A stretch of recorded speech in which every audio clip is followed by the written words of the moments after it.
আপনাদেরকে একটা ছবি দেখাই। এই ছবিটাতে কি দেখা যাচ্ছে? নাজমুল হাসান শান্ত, শেখ মেহেদীর বলে বোল্ড হইছে। একটা ব্যাটসম্যান বোল্ড হইতেই পারে একটা বলার এগেইনস্টে।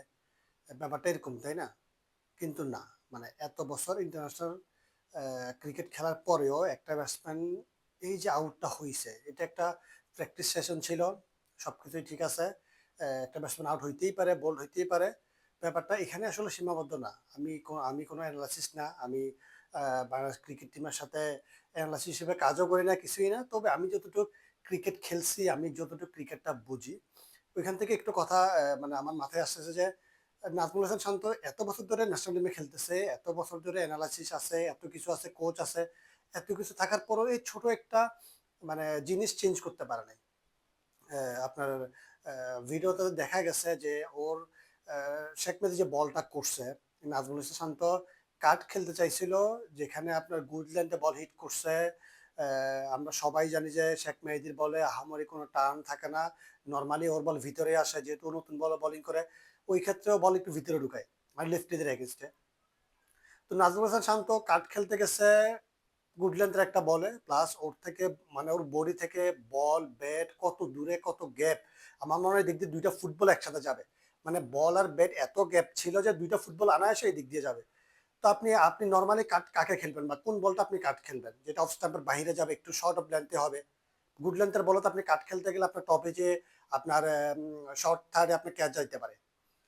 তো গুড লেন্থের বল ছিল, ও কাট খেলতে গেছে। অনেকে গুড লেন্থের বলও কাট খেলে ফেলতে পারে ভালো, সেটা হচ্ছে সাকিব আল হাসান খুব ভালো কাট খেলে। অনেকে এক্সট্রা অর্ডিনারি কিছু থাকে তাই খেলে ফেলতে পারে। কিন্তু আপনি যখন জানবেন যে আপনার মানে আপনার এটাতে উইকনেস আছে, আপনি এসব বলে একটু দুর্বল, আপনি এখানে মানে গুড লেন্থের বলটাকে আপনি কাট খেলতে গেছেন, সাথে সাথে আপনি বল ইভেন এমন একজন বলার এগেন্সটে খেলতে গেছেন যে যার বল কিনা বল স্কেটিং হয় ভালো, যে বল ভালো ভিতরে ঢুকাইতে পারে, নতুন বল বিশেষ করে। তো মানে এত বছর ইন্টারন্যাশনাল ক্রিকেট খেলার পরেও যদি আপনার এই ছোট ছোট ভুলগুলো মানে শুধরাইতে না পারেন, তাহলে ইমপ্রুভমেন্ট আসলে আসবে কোত্থেকে?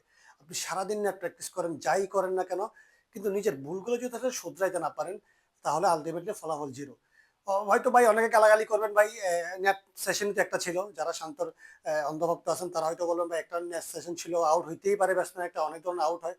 সেটা আসলে ফেক না। মানে আপনি কিভাবে আউট হচ্ছেন, আপনার টেকনিকের কি ঝামেলাটা হচ্ছে, আমার মানে মাথায় যা উঠতেছে আমি ওইখান থেকে একটু কথা বললাম জাস্ট। আমি ভাই অ্যানালাইসিসও না, কিছুই না। আমি আবিদ হোসেন সামিও না ভাই, কিছুই না। তবে আমি যতটুকু বুঝছি যে আপনার এই টেকনিকে মানে বিশাল ভুল আছে। আমরা মানে পূর্বে অনেক দেখছি যে শান্ত ইনকামিং বলগুলোতে কতটা উইক, ওর ব্যাট আর পেটে কতটা ডিস্টেন্স থাকে। তো আমি আসলেই বুঝি না বাংলাদেশ টিমে যত অ্যানালাইসিস আছে, এত কোচ, এত কিছু আছে, ওনারা এইসব জিনিস মানে চোখে দেখে না, নাকি আপনার প্লেয়ারদেরকে এগুলো নিয়ে ইনফর্ম করে না? আমার সত্যি মানে মাথায় ধরে না যে ওনারা এগুলো নিয়ে কেন কাজ করে না। তবে এভাবে চলতে থাকলে প্লেয়ারদের আসলে ইমপ্রুভমেন্ট হবে না, এভাবে প্লেয়াররা ইমপ্রুভ করতে পারবেও না।